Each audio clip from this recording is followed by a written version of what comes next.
Nous sommes spécialisés dans le tourisme, dans la travel tech. Nous avons développé une IA qui permet de générer de façon automatique des expériences touristiques sur mesure. On se positionne sur la chaîne de valeur avec une proposition qui est assez particulière, qui vient de notre double expertise à la fois dans le tourisme et dans les mobilités.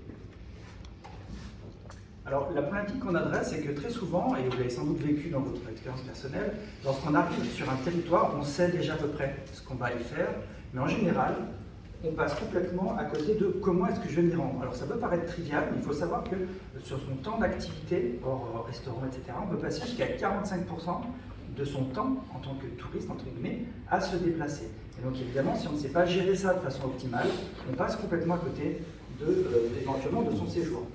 Et c'est une étude Google récente qui a indiqué qu'on peut passer jusqu'à 3 fois plus de temps à planifier et à préparer son séjour touristique qu'à effectivement être en train d'effectuer ce séjour, avec souvent une sensation de surabondance d'informations que vous avez peut-être déjà vécu, et avec un chiffre comme qui est absolument incroyable, de se dire que 9 personnes sur 10 se disent stressées par le fait de partir en voyage. Et donc, les conséquences que ça peut avoir au-delà du voyageur, c'est évidemment pour les plateformes qui proposent des voyages, baisse de satisfaction, mauvaise expérience utilisateur, et on a un taux d'abandon de 87% en moyenne sur un panier lorsqu'on vend du voyage en ligne. On voit qu'il y a une vraie pratique ici. Ce que nous avons fait, c'est donc développer des algorithmes techniquement d'optimisation de calcul multimodal sous contrainte qui permettent de faire tout cela de façon automatisée. Et on procède de la façon suivante. Donc, les algorithmes, on prend en compte 3 paramètres. Les attentes et les contraintes du voyageur, à quelle heure je pars, à quelle heure j'arrive, mon budget, ce que je souhaite faire en famille. Et on va scanner en temps réel l'offre de tourisme, un peu comme le ferait un TripAdvisor, et en même temps, comme dirait l'autre, on va scanner également toute l'offre de mobilité, transport en commun inclus. Ce qui fait qu'on ne va pas prendre des lieux, ensuite voir comment on va les relier, on va intégrer ça dès la base de la création du calcul, pour ensuite, et c'est là que nous allons ajouter, ces algorithmes qui vont permettre de trouver en quelques millisecondes la combinaison optimale qui va répondre aux attentes et contraintes de la personne. Évidemment, ces algorithmes, on va pouvoir les alimenter avec d'autres choses, comme par exemple des contraintes concernant la mobilité de la personne, concernant éventuellement, je suis resté en terrasse un peu plus longtemps, on est vraiment sur le temps réel, donc on va pouvoir recalculer le tour à la volée. Et pareil pour les attractions. Aujourd'hui, attractions pour les lieux de visite, on va pouvoir prendre en compte la météo, l'affluence, et également les perturbations et les retards, notamment dans les transports en commun. Et donc voilà, notre proposition de valeur, c'est faire tout ça en temps réel, et donc de pouvoir le livrer à nos différents clients. Aujourd'hui, sur la chaîne de logistique, j'ai envie de dire, du tourisme, on adresse 3 marchés. Ceux qui déplacent les gens, ils ne savent pas pourquoi, ils savent comment, mais pas pourquoi, c'est-à-dire qu'ils ne savent pas pourquoi les gens viennent ici.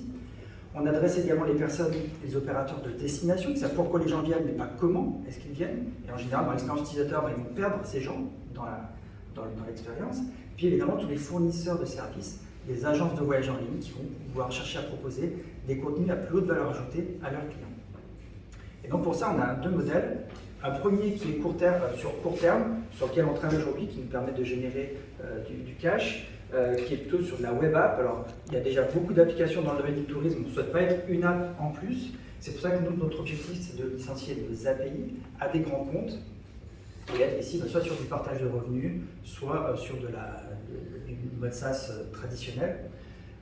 Et donc, c'est vraiment là où on souhaite aller à moyen terme, le plus vite possible, en fait, pour tout vous dire. Mais en tout cas, on a ce modèle, j'ai envie de dire, alimentaire qui est autour de la web app. Avec un marché, vous connaissez sans doute, du tourisme, on a plus de 1300 milliards post-Covid, avec un marché qui est bizarrement fait, c'est-à-dire qui est très structuré. C'est-à-dire qu'aujourd'hui, avec votre smartphone, là, vous pouvez commander un avion, un hôtel ou un taxi à l'autre bout du monde. Par contre, il y a tout ce segment qui est celui de l'expérience, de qu'est-ce que je fais à destination, qui ne pèse que 150 milliards, mais qui est en très très très forte progression. Et pour preuve, aujourd'hui, c'est là où vont tous les gros, les TripAdvisor, c'est le développement de l'expérience utilisateur. Et donc, vous avez compris, c'est là où on se positionne, non pas en tant qu'acteur final, mais en tant que fournisseur de briques technologiques à ces personnes. Le time to market, c'est-à-dire aujourd'hui la mobilité, le porte-à-porte, c'est un des gros enjeux, et où, entre guillemets, c'est un peu le Graal où la plupart de ces acteurs cherchent à aller. Et on a pu valider le marché avec 3 étapes, notamment les dernières, lauréat parmi 400 startups au Tourism Innovation Summit à Séville. On a signé Île-de-France Mobilité l'année dernière dans le Current Challenge, et là, de la semaine dernière, avec la région Sud, on va faire un déploiement sur la métropole Nice-Côte d'Azur, justement cette logique d'optimisation de la gestion des flux touristiques. avec une équipe évidemment exceptionnelle, avec Fouad, donc, qui est spécialisé, qui a fait le premier calculateur multimodal en France, mais qui est très technique, moi plutôt sur la partie business. On est basé à Aix-en-Provence. Et voilà, nous en sommes aujourd'hui. Donc, je vous disais tout à l'heure, on a fait la partie validation technologie, marché, avec ces différents challenges, concours qu'on a pu remporter. On est dans la phase POC, POM, Proof of Market actuellement. Et pour attaquer la partie vraiment business développement, et surtout nous ce qu'on cherche, c'est la partie développement de partenariat stratégique. On n'a pas forcément velléité à aller déployer le monde entier avec nos petits bras musclés, c'est plutôt d'identifier des key players et de contractualiser avec eux pour trouver les bons accords. Et donc c'est ça qu'aujourd'hui on est en mode précis, aujourd'hui c'est entièrement bootstrappé, on a tout fait avec l'argent de nos clients et le nôtre également, et c'est pour passer à la vitesse supérieure qu'aujourd'hui on cherche ces fonds pour nous aider sur le développement commercial et finaliser tout le développement du produit pour éventuellement envisager une pré-série d'ici 2 ans. Merci pour votre attention. Donc, Jeux Olympiques, inclusivité, décarbonation du dernier kilomètre, c'est typiquement le genre de questions sur lesquelles on peut aider nos clients à accélérer, et en plus de toute la partie porte-à-porte et expérientielle en général. Voilà.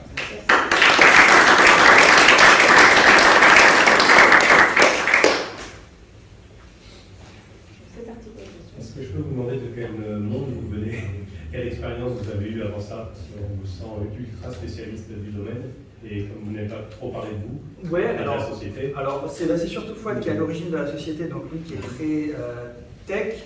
On a beaucoup travaillé, on a la chance avec une petite entreprise qui s'appelle Transdev, et CityWay notamment, avec qui on a partagé pas mal d'aventures, et donc c'est là qu'est née toute l'expertise mobilité. C'est pour ça qu'aujourd'hui on est chez Défense Mobilité entre autres.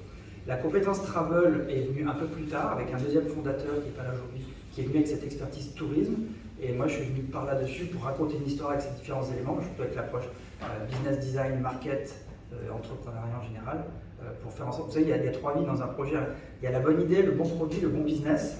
Il y avait une très très bonne idée, des super tech, le transformer en un produit qui réponde à une attente, parce qu'aujourd'hui, à la base, c'était une app en mode freemium, etc. Donc voilà, et donc on a fait évoluer le marché pour se dire, le besoin il est auprès de ces grands acteurs, on va les adresser avec un produit qu'eux-mêmes sont en capacité d'acheter. Ils n'ont pas essayé de leur faire une web app. On fait comme aujourd'hui une web app. Si vous allez à Paris prochainement, on va lancer un truc qui s'appelle Emily Paris. On est dans l'expérientiel, c'est-à-dire je ne vais pas réserver un hôtel, puis etc. C'est-à-dire je livre à travers un QR code, une expérience, je flash un QR code, on scanne en temps réel tous les lieux d'intérêt correspondant à ce merveilleux show Netflix, je scanne en temps réel toute l'offre de transport, là on s'est branché avec Île-de-France Mobilité pour récupérer toutes les perturbations en temps réel, pour calculer un tour optimal, et donc vous êtes en mode pleasure, c'est ce qui est le tourisme d'affaires, vous avez 4 heures, au lieu de rester bêtement à l'aéroport ou en gare, j'ai 4 heures, je veux m'assurer d'être de retour là, mon train part, je veux quand même faire une expérience où j'ai 50 € faire la culture, etc. Et bien on est en mesure de générer un tour. Soit on le fait à travers nos interfaces, ce n'est pas notre ambition, parce qu'il y a tellement de métiers, etc. Nous, ce qu'on peut faire, c'est licencier nos technologies à des grands comptes qui vont nous intégrer dans leurs expériences. Vous êtes à Accor, vous êtes à SNCF, je n'espère que c'est aujourd'hui, mais voilà, là vous pouvez ne pas perdre votre client. Vous savez comment il vient, vous savez pourquoi il vient, donc vous pouvez créer plus de valeur dans l'expérience utilisateur que vous. Et donc aujourd'hui, on a gagné quelques challenges, quelques clients, et donc on est en train de se poser la question, on peut dire simplement, soit on continue à développer une offre très terrain, avec les offices du tourisme, ça prend beaucoup de temps,